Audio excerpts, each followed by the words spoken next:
Yes, sir. Yes, sir. No. Rohan. Yes, sir. Yeah. So first question to you. What is moment of inertia? So what is the difference between moment of inertia and inertia in terms of their significance? I told you yesterday, right? So what is the question again? You can try. I'm saying what is the difference between the significance of moment of inertia and inertia?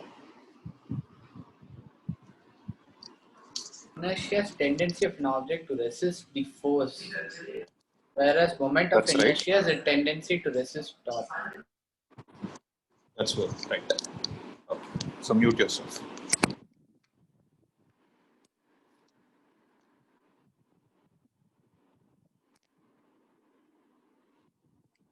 Siddesh. Sir. Yeah. Tell me the mathematical expression for moment of inertia. And I told you an important point. Moment of yeah. Tell me. Mass I into is equal to distance. okay. Mass into distance square, where this distance should be from where? This distance is measured from where to where? Axis of Access to the point mass. that's right. So this formula is applicable. Is it applicable for point mass or extended mass? Point mass. Good.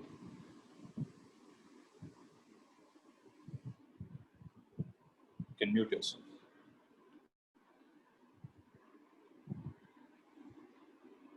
Surya.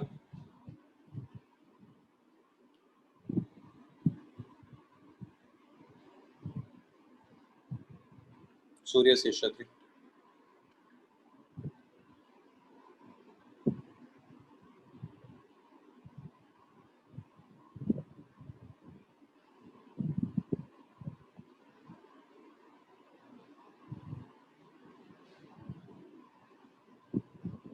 Harshita. Yes, sir. Yeah. So yesterday, finally, we saw a relation between two variables. One is rotational kinetic energy and moment of inertia. Right? So what was the relation between them? So rotational kinetic energy is equal to, I don't want the derivation, I want the final expression. Half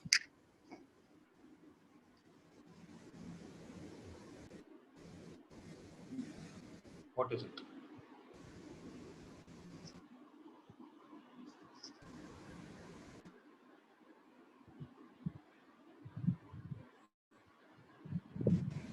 I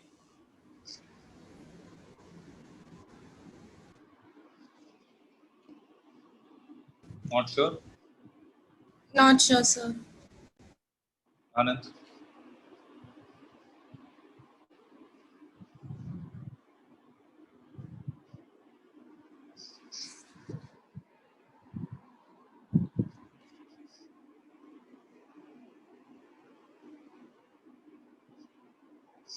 See, I've decided to do one thing. If I don't get response either in terms of voice or message, if I call somebody's name, I'll remove them from the class.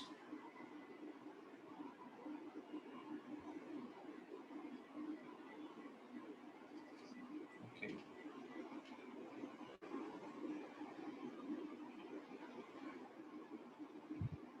Bhavataini?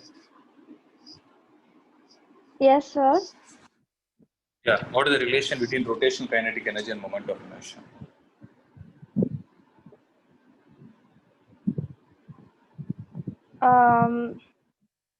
Half I. The final expression that I wrote yesterday. Half I W square. It's omega. It's Angular called half velocity. I. Angular velocity. Yes, that's right. That's right. Okay. So this is what we derived yesterday. Next. Shruti. Yes, sir. Yeah. So we saw certain equations of rotational motion, right, yesterday. Yes, sir. So we saw, okay, they are applicable under what situation? The mass of the object. No. Equations of rotational motion. Equations, we have three equations. V is equal to u plus at, s is equal to ut plus half at square. Oh, yes, sir.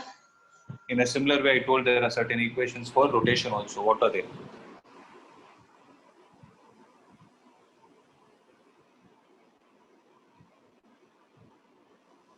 Omega is equal to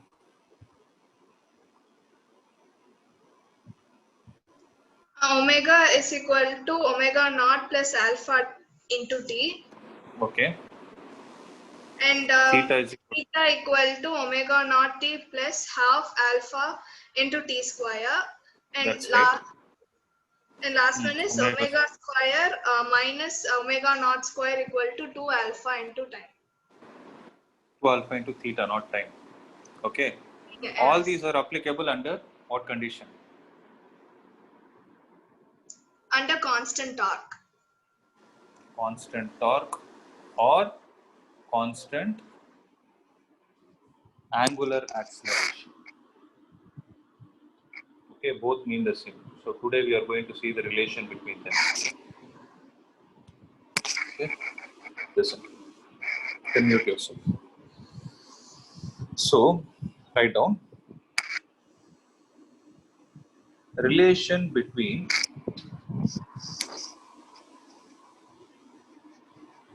moment of inertia and torque. Okay, relation between moment of inertia and torque is what we are going to see. So remember, torque is force into perpendicular distance.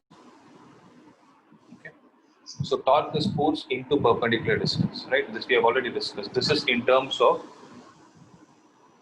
scalar value. If it is in terms of vector, we write it as r vector cross f vector. We need to be very careful with this aspect. Okay, so torque is equal to force into distance, into perpendicular distance, where perpendicular distance is where it is a distance from axis of rotation to point of application of force. Okay, so it is like this.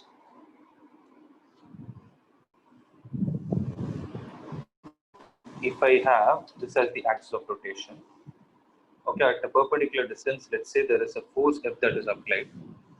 If this is R, and let's take the force to be perpendicular to it, like this, then in this case it will be given as force into perpendicular distance, right? Now observe what I'm going to do is,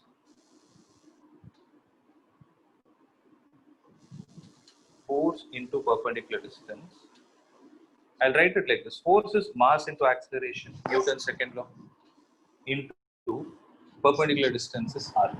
Accepted? So m into, we know that acceleration is equal to r alpha. So r alpha into r implies m r square alpha. Okay. So all these things is nothing but torque. So torque is represented by the symbol.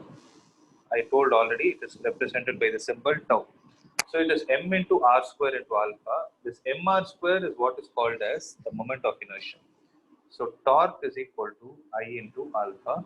So this is the relation between torque and moment of inertia.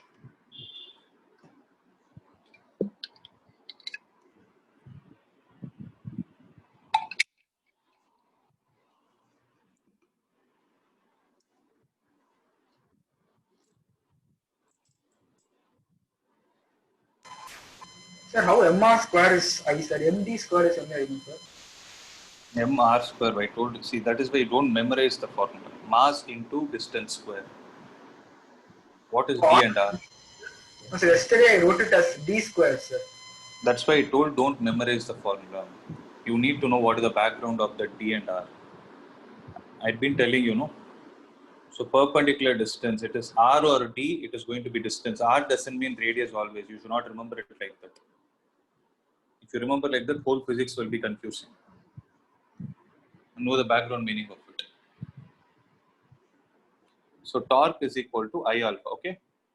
This is a very, very important relation.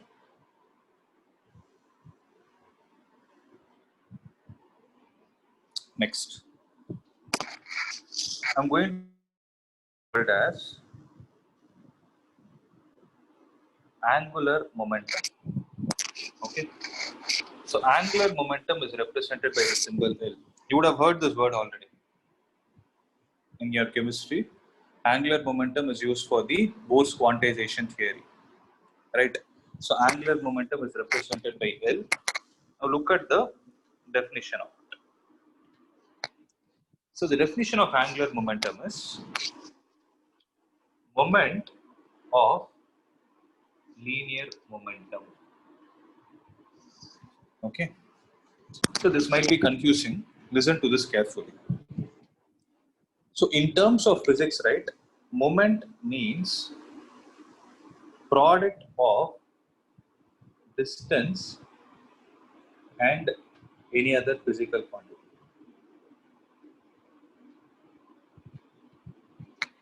For example, what is the other name for torque? It is moment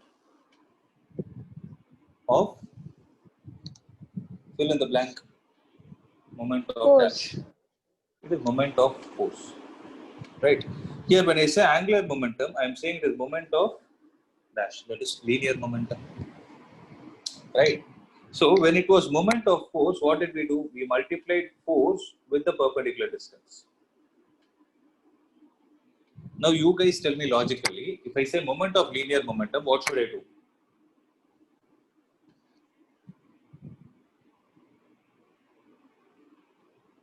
So I'm trying to create a similarity, guys.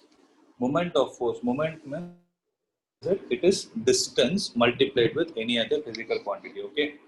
So when I say moment of force, I'm multiplying force, okay?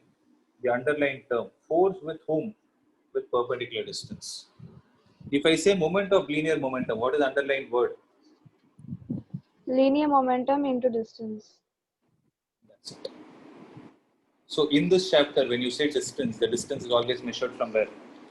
With respect to rotation mechanics, always the distance is measured from where? Axis of rotation. Axis of Yes. rotation. Very good. Very good. That point should always be there in your mind, or else you cannot touch even one problem. Okay. So L is equal to R into P. Where R is what? Mithun, concentrate. R is, tell me. Mithun, tell me. Distance. From where? From where? Point of axis. It is called axis of rotation. Sorry, sir. It's called, okay, no problem. It is the distance from axis of rotation to the point where the momentum is calculated. Meaning, let's say I have an axis of rotation, okay? Observe this carefully. So there is a particle which has mass and it is given a velocity. Let's say this distance is r, okay? So whenever I say distance, no, one more important point to be kept in your mind is it is always perpendicular distance. Okay, so it is always perpendicular distance from axis of rotation. So an object has mass m and velocity v. So it will have the linear momentum in the same direction of value m into v, right? This is the axis of rotation. Are you guys able to visualize from the axis of rotation to the point where the linear, okay, I'll use some other variable. Let's call it as x. So from O to x, the distance is r. At the point x, the object is having a linear momentum of m into v. So L is equal to r into p, or you can write it as r into mv. Are you guys clear with this? Okay. See, that is in basic terms I have explained. Because I've taken what? I've taken perpendicular vectors. Okay. Similarly, if I say moment of force, you wrote it as force into perpendicular distance, guys. Concentrate. What is the vector form of torque? I told you the vector form of torque also. It is r vector cross f vector. In a similar way, angular momentum, if I want to write it in the vector quantity, then what should I write? You people tell me. R vector cross. That's it. Very good. So it is r vector cross p vector, or when you expand it, it will be rp sine theta n cap, where n cap is what, guys? It's a unit vector. Vector perpendicular to both the vectors. Very good, very good. Perpendicular to both r vector and p vector. This is very, very important point. Many people forget this. They write it as unit vector and leave. No, it is a unit vector which is perpendicular to both r vector and p vector. Okay. So if I write it in the scalar form, what will I get? This I will get L is equal to R is R only. The place of P I can write it as mv into sine theta. When I write it in the scalar form, n cap will not come. So L will be equal to mvr sine theta. Okay. So L will be equal to mvr sine theta. When I say it is perpendicular distance, what will be the value of theta? Right angle. 90. It is 90 degrees, right? That is why here we wrote it as R into mv, guys. But the actual scalar form in which you are supposed to write is mvr sine theta. It is a. I hope you are able to understand. See, these things are definitions, okay? I cannot tell you as a derivation. These are all definitions and the mathematical expressions. That is how they are defined. It is not a derivation what I showed you.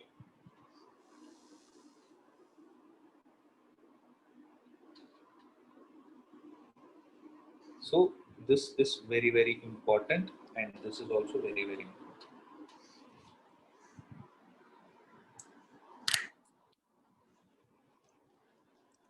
Here it is mvr sine theta. I hope it is clear. Next, angular momentum is a vector quantity. Angular momentum is a vector quantity. And what will be its SI unit?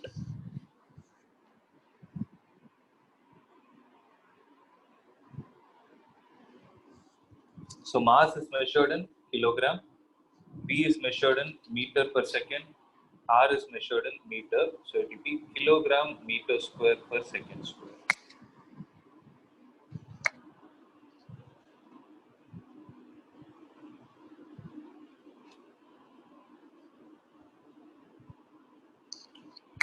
Okay?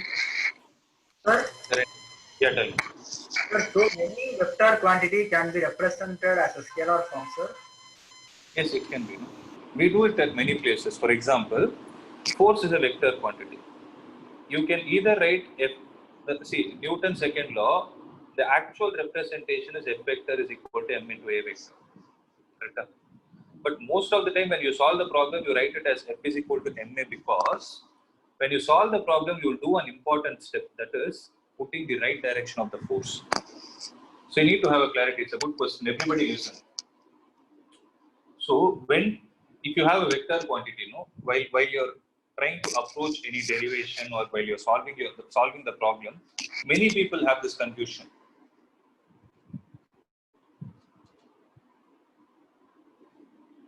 So many people have the confusion of not knowing when to write it as a vector quantity and when to write it as a scalar quantity. See, for example, I'm taking a simple example. Force F is equal to m into A vector. To be very specific, it is acceleration of center of mass. Okay, m into A vector. But if you see in all the problems, we wrote it as F is equal to ma. You ask me what is the reason for it? Though in our mind we know that force is a vector quantity, we write it as a scalar quantity because we have taken proper directions of that force in the free body diagram. Okay, that is, if you have a supporting diagram in your derivation or problem where you have assigned proper directions to all the vector quantities, then while solving the problem or deriving, you can write them as scalar.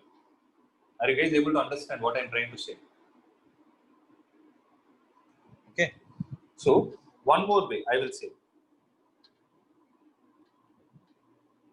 if suppose there is a block of mass m which is lying on a table.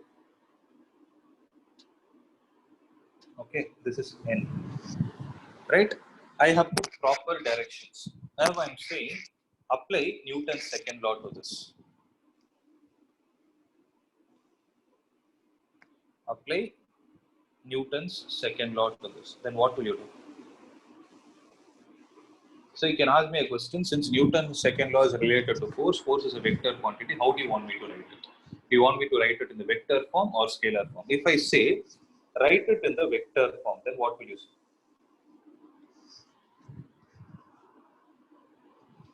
The sum of all the force vectors will be equal to what?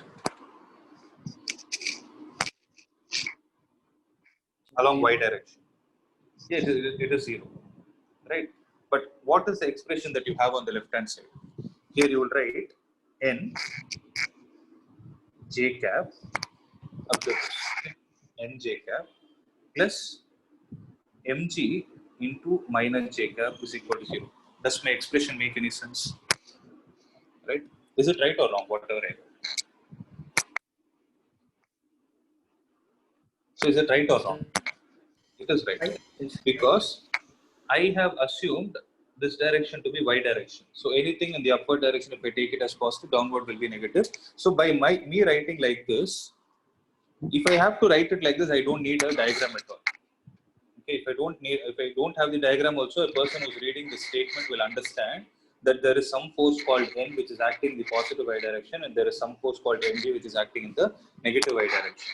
Okay, but if I take this diagram and write it in consideration, if suppose I write sigma Fy is equal to 0, you're able to understand this is what form?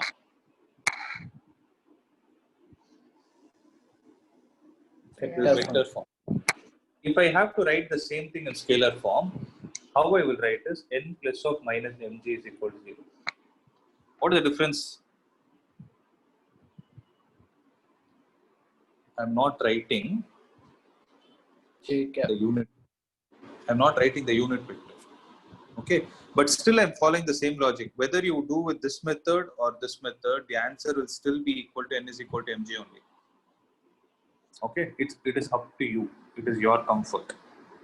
And sometimes the problem itself will demand where they will expect you to write it in the vector form in some places and scalar form in some places. You need to read it carefully and then solve it. I hope your doubt is clear. Right? So when to use vector form and when to use scalar form, it completely depends on the problem and your approach. Okay. So here, that is why I gave you both the forms. If you want to write it in vector form, you write it as r vector plus p vector or rp sin theta. Don't forget n cap. But if the question says only scalar form is sufficient for me, then you write it as mvr sin theta. You need not worry about n cap or any direction. Okay. Shall I proceed?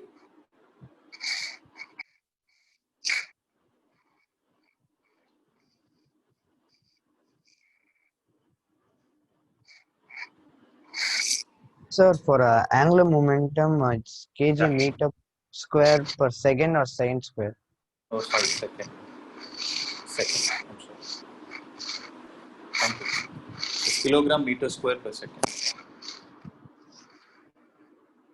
Because kilogram meter square per second square will again become the equation of torque.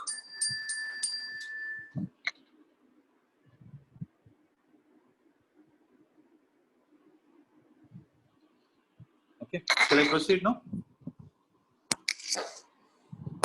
Now see, the question is relation between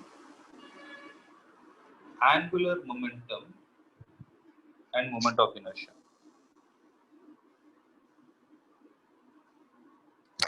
Okay, relation between angular momentum and moment of inertia. Again, what I'm going to do is I'll consider a point P, I'll consider a point X where the linear momentum is acting perpendicular to the distance. This is the axis of rotation. Okay. If I ask you what is the angular momentum in this case, what will you say? It will be R into mv. Correct? So actually, how did it come? It is mvr sin theta, scalar form. MBR sin theta. And what is the value of theta? Theta is equal to 90 degrees. You substitute. It is R into MB. I hope you're clear with this. Now what I will do is observe. All these things that I'm doing is manipulation, because wherever I see moment of inertia, I have only one formula in my hand. What is that? For moment of inertia, there is only one formula. What is that? Mass into distance square. So what do I have? I have mass here, I have distance.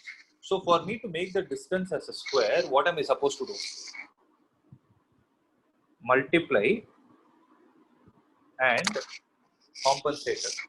Multiply and divide with whom? With R. If I multiply and divide with R, then it will become R square divided by R into MB. Guys, accepted? So look at the way I'm going to rearrange the expression. I'm combining this mass with R square. So M into R square into, I'm combining this V with R, V divided by R. Okay. So it is M R square into V, I can write it as R omega divided by R. We know that V is equal to R omega for rotation motion. So R will be here, R and R will get cancelled. Now tell me guys, what is MR square? I, and omega is omega only.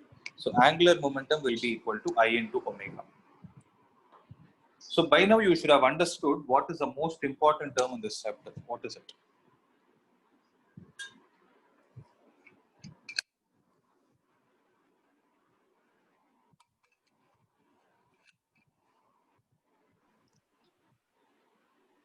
So what is the most important term that I'm discussing again and again, repeatedly?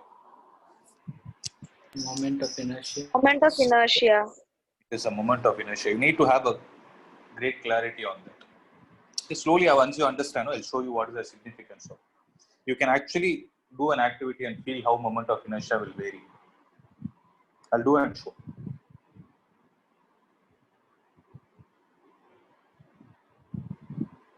Right? Sir, So till here is, yeah, tell me. sir, in the equation you said you have to divide and cross with R, no sir. Then R square by R, sir, then R into R by R square. Then for MB we have to do with R again, no sir. Then No need, why no did- need. It is the same. What did I do? R is R square by R. That's it. To put it very simple. R is nothing but R square by R. They both are same. No, that's what I did. I took mass and multiplied with R square, and this 1 by R I multiplied with V. It's just a simply rearranged equation. Okay. Now, observe. I'm going to create a small table which explains the similarities between translatory motion and rotational motion. Now you will have better clarities. Concentrate, okay? So I would have already told this. In translatory motion, displacement. Rotation motion, equivalent is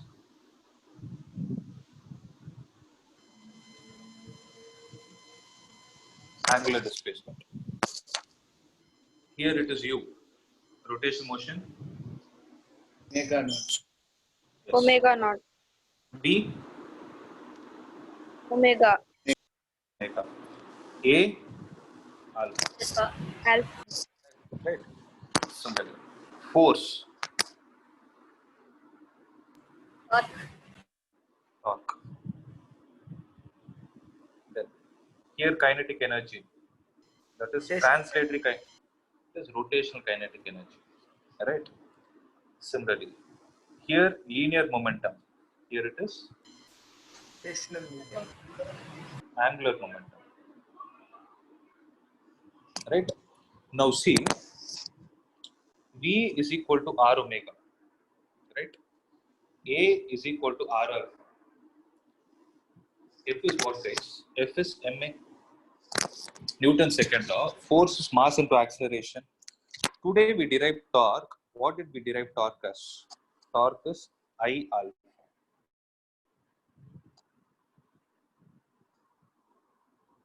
Is that clear?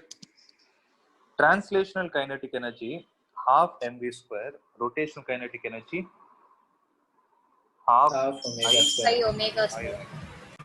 Linear momentum is m into v. Angular momentum is, you have the expression. I I into v. omega. So now tell me, there is some the one more important similarity or equivalence that we are missing. What is it? Look at the last three expressions that will tell you. Mass and Yes. moment of inertia. Yes. Because in translatory motion, mass is the measure of inertia. In rotational motion, Moment of torque. it is the moment of inertia. That is I.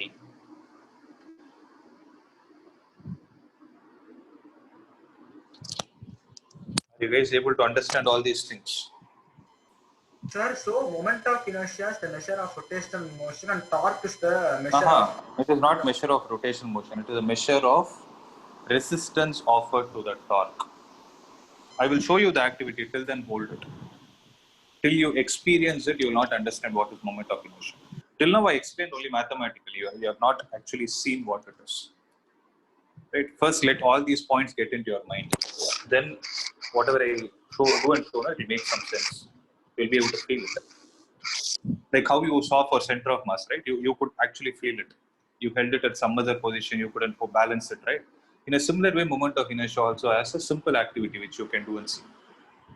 Am I clear, guys? So if at all you forget any formula,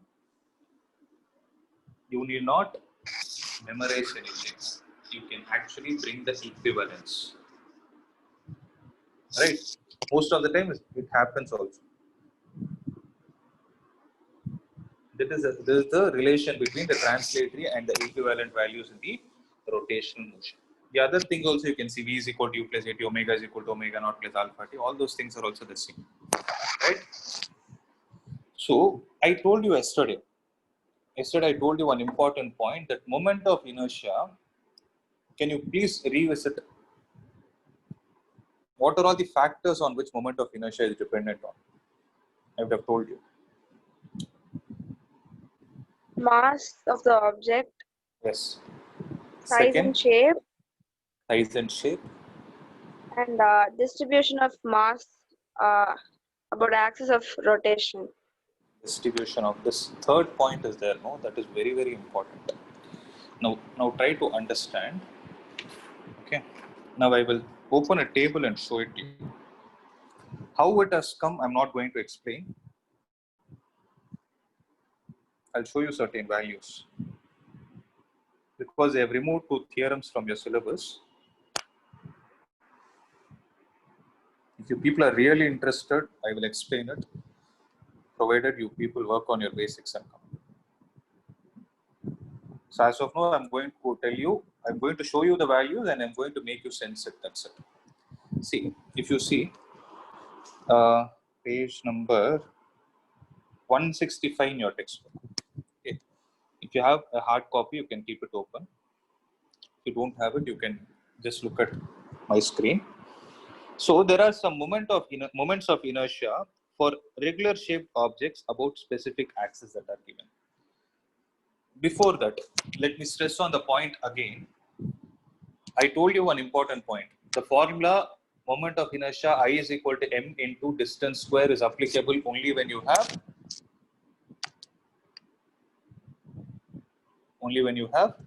a point object, right? Whereas here, if you see, they are all not point objects, they are all extended objects. So you can ask me a question, is it still applicable? Yes, that formula is still applicable, but you have to approach it in a different way. You need to use a concept of integration to get it. That is why I told you I'm not going to explain you the derivation as of now. So one thing should be clear in your mind, that using integration and all other things, they have applied the same formula and these values are obtained. What are these values? These are all the moment of inertia of, you look at the first one. What is the first object? You have a thin circular ring of radius r. Okay. So as I told you, whenever you need to define moment of inertia, most important point to be described is axis of rotation. So here, if you see, when you have a ring which is revolving about an axis passing through its center and perpendicular to its plane, then the moment of inertia of that object is mr square. Okay. Second, you have a thin circular ring of radius r. If it is revolving about a diameter, then it is going to be mr square by 2. Now tell me, out of these two, which one is more? Because why I'm asking this question is both are ring only, same radius r. Here, one axis of the first axis of rotation is perpendicular to the plane. Second axis of rotation is diameter.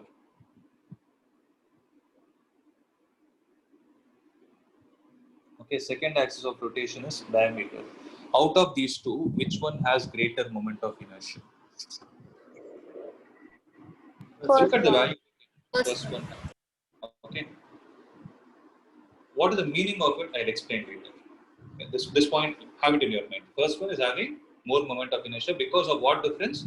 Because of the axis of rotation. And one more point to be connected is, yesterday I told you, factors on this moment of inertia depends on is, one of the most important factors is the distribution of mass about the axis of rotation. Right? So I hope it is clear till this point. Yes. Shall I proceed? Yes, sir. Now see. Now I'm going to explain with the help of thin rod because I assume everybody is having a pen in your hand. I'm going to rotate and show you. You're also going to do it on your side. You can actually sense it. So third one, you have a thin rod of length L. Let us say the pen which you have in your hand is a thin rod. Imagine it like that. If you rotate it about an axis which is perpendicular to the rod at the midpoint, then its moment of inertia is ml square by 12. Okay. Now I'm going to give you one more value for the same thin rod, okay, of length L. If you rotate about an axis perpendicular at one of the ends, please make a note of this point alone. When you rotate about an axis which is perpendicular and passing through one of its ends, that is about this point, then the moment of inertia is going to be ml square divided by 3. Don't ask me how it has come because I have not explained any of the theorems as of now. So as of now, just accept that this is the value, ml square by 3. Now the question I'm asking, I'm saying you have the same thin rod L, okay, and you're making the thin rod of length L rotate about an axis which is perpendicular to it. But what are the differences? If you look at the third point, see I'm using black color. If you look at the third point, what have they given? They're told perpendicular to the rod, but what is the point they've chosen about which it is? At midpoint. Instead of choosing the midpoint as the axis of rotation, if you choose one of the ends as axis of rotation, then the moment of inertia, so you're able to see the dotted lines that I've drawn, means the pen is rotating about this. Okay. Then I'm saying that the moment of inertia value is ml square by 3. This can be calculated. That we will discuss later. So you So have, this with respect end means the pen's extreme end, no, sir. extreme end, yes. That is the meaning. So you have two values in your hand, ml square by 3 and ml square by 12 and ml square by 3. Now tell me out of these two, which one is more? ml square by 3. ml square by 3. Let's see what is the significance of it. Now I'm going to connect all the dots. I want utmost attention. Okay, I'm switching on my video. I want you to concentrate and listen to what I'm going to say. And you people can do the activity on your side. Okay. See, this is the thin rod I have. So the meaning of thin rod is, it is a one-dimensional object, but actually it is not a rod. It's not a thin rod. It's a cylinder I have in mind. But if it has to be a thin rod, what is assumed is its length is more compared to its thickness. So here I'm assuming it to be a thin rod. So you also have a pen in your hand, right? So you know how to find the midpoint of this pen. So there, when they told it is a rod, the rod will have, if you take a small stick of uniform mass distribution, uniform mass means everywhere, every piece will have the same mass. Means if you try to cut two equal pieces, okay, if you try to cut two equal pieces from this, each equal piece will have same amount of mass. So here it is actually not uniformly distributed because where is it distributed more? Towards the right. Towards the cap. Because you have more mass here. So I'm holding it. Where am I holding it? It is not rotating, see. Center of mass. I'm actually holding it at center of mass. So if I hold it here, it is going to fall. I'm doing nothing, okay? It is falling due to its weight. Now, let's just say there's the thin point, there's the center, okay? There's the center about which it is balanced. You do this activity and see, you know how to rotate it, right? Are you able to rotate this? Are you guys able to do? Even if you're not able to do, try it. I need some response. Are you able to do, everyone? Yes, sir. Yes, sir. Yes, sir. Is it easy or tough? Are you able to see tough because of your skills? Keep that aside. But are you feeling any strain in rotating it? No, sir. Yes, sir. Okay. It's easy, right? It's like just you push it here. It is going to the other side. You're able to rotate it. Now what you do is hold the pen here and try to rotate it like this. So hold the pen. You can actually not. You're able to do it. No, sir. No. Yes. No, see, you might be able to do it, but tell me one thing.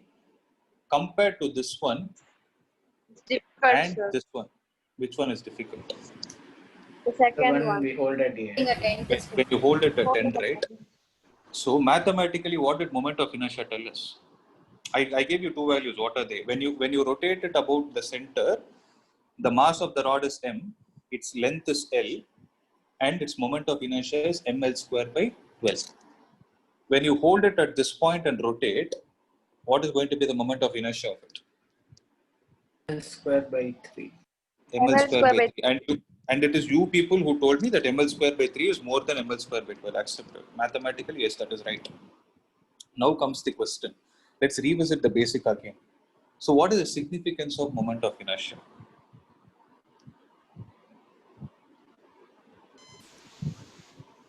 Offering is the property of this material to offer resistance to the torque that you apply. Meaning, if you take this point and you apply a torque, okay, if you hit it like this, maybe if I keep it on top of something, if I give slight torque like this, it will be able to rotate easily compared to keeping it like this and making it rotate.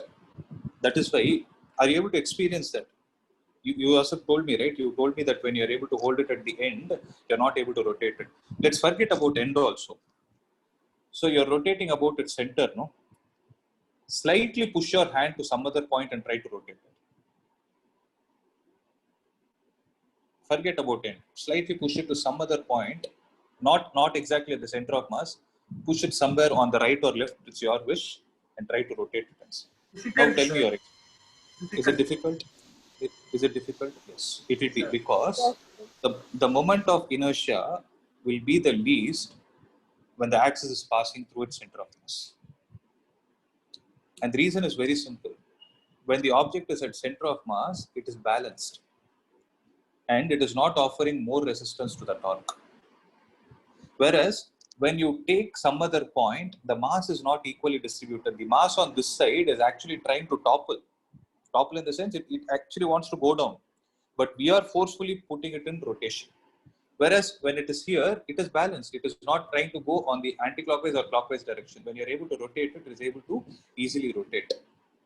So this physical quantity, that ml square by 12, is what is that moment of inertia. So are you guys able to understand? Mathematics is supporting the activity that we are doing. Right? Yes, sir. Yes or no? Are you guys Yes, able to sir. visualize it? Yes? Yes, sir. So that is why, if you see any of them, I'm switching off my video. So that is why if you see all the moment of inertia values that are given, whenever the object is rotating exactly about its center of gravity, it will have the least moment of inertia, mr square by 2. Okay, because it is easy for us to rotate about it. Guys, are you able to understand? So, as of now, what you need to do is you need to memorize these values. How these have come after explain certain theorem, you will understand. Okay, how these values have come out after I explain the theorem, you will understand.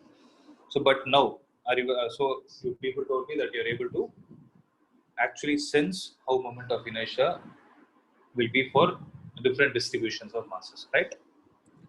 So, with the hope that you have understood, and proceeding to the next concept. Shall I proceed? Yes, sir. Yes, sir. So, I'm going to do this problem so that you will understand things better.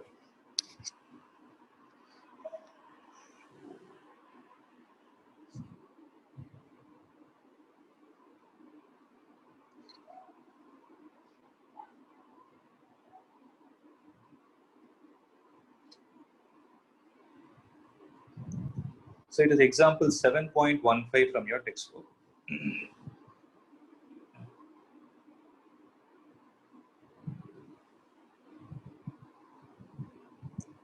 See, there is a cord of negligible mass. Cord here means the thread of negligible mass is wound around the rim of a flywheel of mass 20 kilogram. Okay. So there is some wheel. It's a disc actually. Okay. Flywheel is going to be a disc of mass 20 kilogram and its radius is 20 centimeter. A steady pull of 25 Newton is applied on the cord as shown. So this is the cord base. Are you able to visualize it? How is the cord with respect to the circle?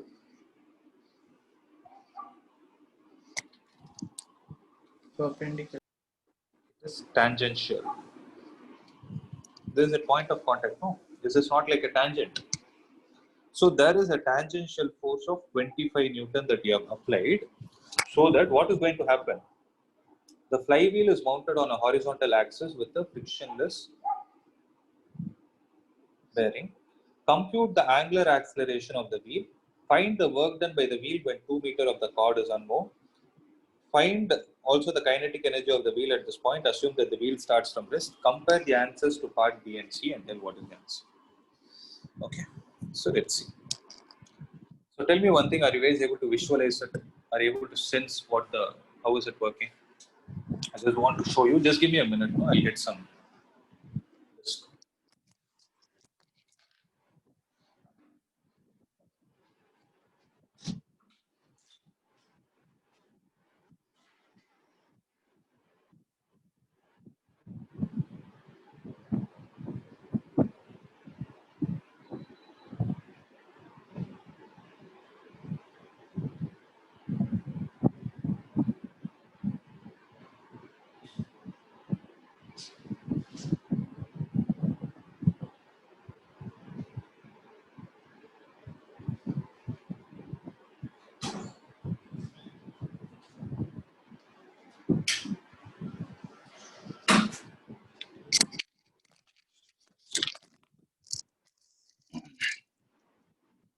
Got it?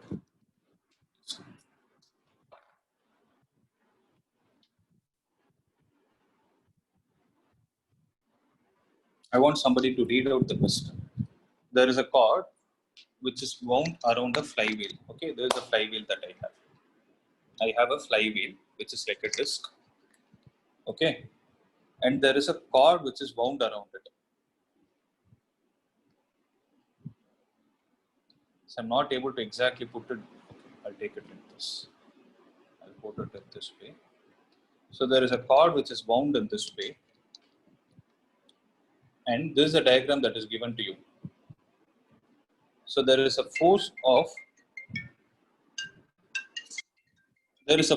how much value, guys? There is a force of 25 Newton that is applied at this point, due to which you're able to see what is happening in my hand. I'm not sure if you guys visualized it. Look at the flywheel, no? So they told it has an horizontal axis, right? This is the horizontal axis. It is rotating about this axis. So when I apply a force, are you guys able to see what is happening? You're able to see the wire sliding down. See, after some point, it has come out. Are you able to sense this? I'm not sure. Just tell me an yes or no. I'm not sure how much clear it was, but I could sense that it was rotating. So if you want, you can do this activity and see. Not now, you can try it later. So when it is like this, I'm repeating it again. Tell me guys.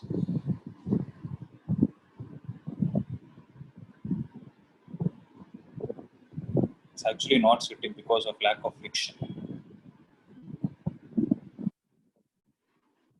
So it is actually going to rotate because I didn't hold it at the center. So it will come down. So that is why in the question they told, when the wire is coming down, when you apply 25 Newton force, initially when it is like this, no, due to the tangential force, it will start rotating like this. So when it is rotating, the wire will get unwound. So when 2 meters of this wire has come down, what is the work done by this force is what they are asking. Are you able to sense it? Yes? Yes, To sir. some extent? Yes, sir. Yes, sir. Okay, you can do this and see, you can actually feel it. Okay, now I'm going to the question. Now tell me.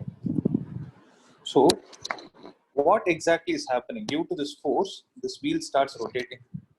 Is it happening? The wheel starts rotating, due to which the cord is getting unwound. Okay. So, this tangential force is acting at a distance of 20 centimeter from the axis of rotation. Accepted? So, what is the torque produced by the force? What is the torque produced by the force? It is force into perpendicular distance. So what is the force, guys? 25 25 into distance. 20. 20 into 10 power minus 2 meter. Because I want it in terms of meter. No? So Newton meter is an SI unit. So we studied today that torque is equal to what? How is torque related to moment of inertia? Torque is equal to I alpha. They asked us to compute the angular acceleration. So angular acceleration can be obtained only from torque. Are you guys able to understand till this step? So 25 into 20 is 500. 500 into 10 power minus 2 is 5. So 5 Newton meter is equal to, now what is the moment of inertia of this object? I am going to take it from the table. What did I say a flywheel is?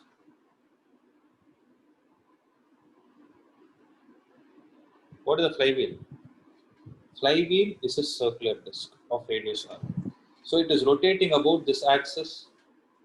So when it is rotating about an axis like this, what is its moment of inertia? It is mr square divided by 2.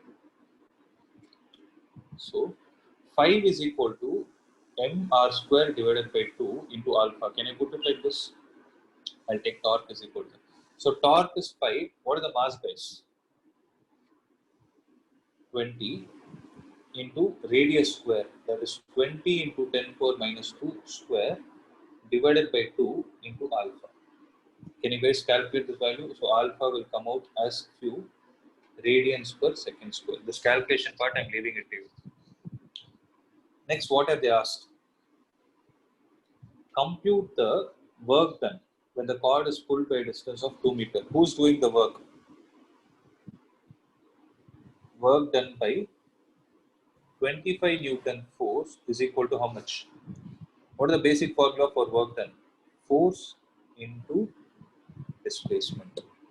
So force is how much? 25 into displacement is 2, that will be 50 joules. Am I clear? 50 joules.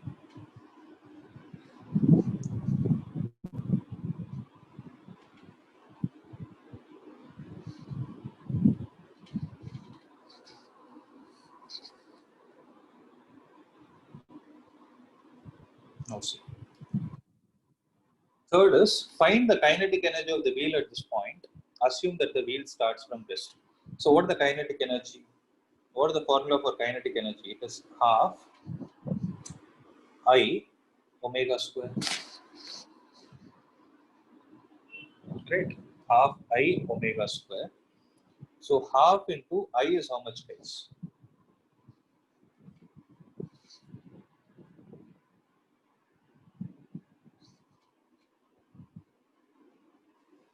See, actually half I omega square in this case is going to come out as half into I is how much? Mr square by 2. In the place of omega, can I write it as V by R?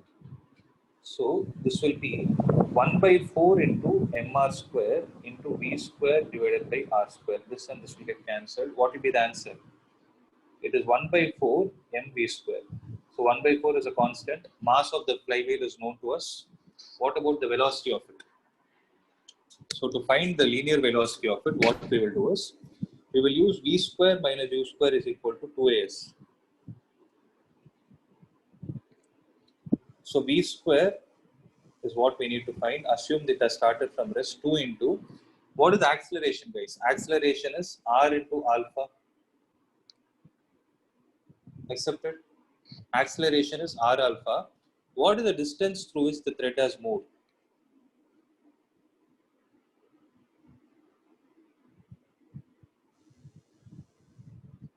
The thread has moved through a distance of 2 meters. So V square will be equal to 4 into R is 20 into 10 power minus 2 into alpha value. You will get it from here. Whatever is the value, you get the alpha value here. Once you calculate this value, substitute it here and see, you will be able to understand that whatever value is coming out here will be the same value as this 50 joule. Why it is so, you people have to tell me tomorrow.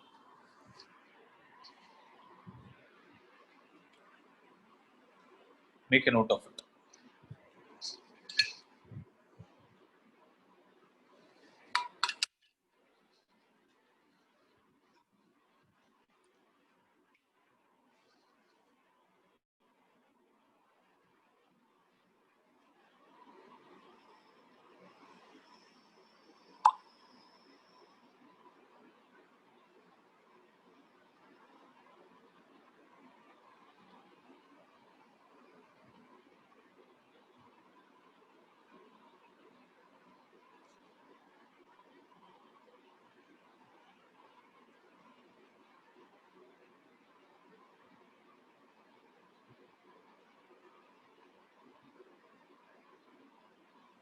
Okay, I hope you have copied this.